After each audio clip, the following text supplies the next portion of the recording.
Isaiah chapter 32, verse 1, we read these words, "Behold, a king will reign in righteousness, and princes will rule in justice."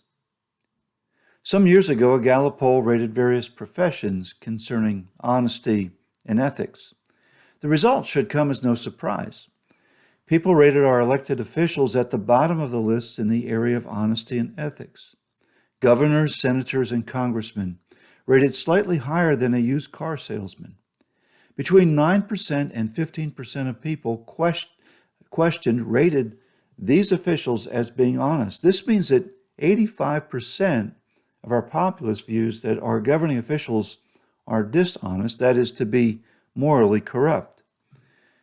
Now, if the people are correct, this means that morally corrupt people govern our country. As believers, we know that this is the case, for we know that only a few people have a true faith in Jesus Christ, and only those with true faith will seek the things of God, who has given us his perfect standard of righteousness. This leaves us with many questions. Why do people elect those whom they do not trust? Why do they not trust those whom they have elected? And while the answers to these questions are subjective, we have a couple possibilities. The first possibility is that from an overall standpoint, the electorate is as morally corrupt as the officials they elect. Now, logic indicates this, for if they knew the elected officials were dishonest but voted for them anyway, the electorate must also be dishonest, indifferent, or just ignorant at the time of the election. The second possibility is that the electorate has no better options. In other words, they view all the candidates as corrupt, and therefore they vote for the lesser of the evils.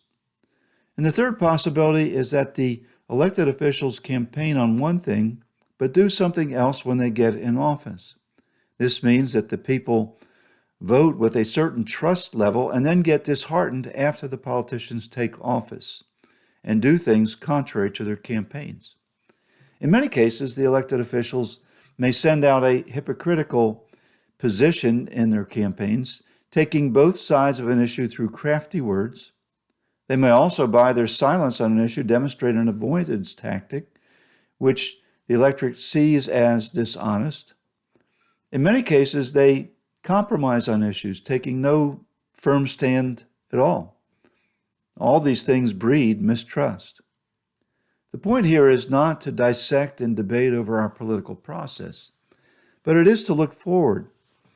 As believers, we often view the current political scenery with discouragement. Yet we must look forward to a better time. The human governance of a nation, the nation of Israel in Isaiah's day, was very corrupt. Yet here Isaiah looked forward to a time when there would be righteous rulers.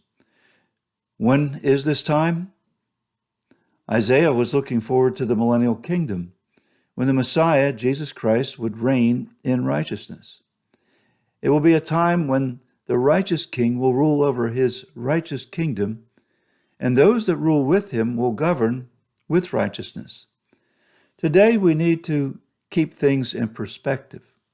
We need to realize that the corruption of sin has affected everything, including our political system.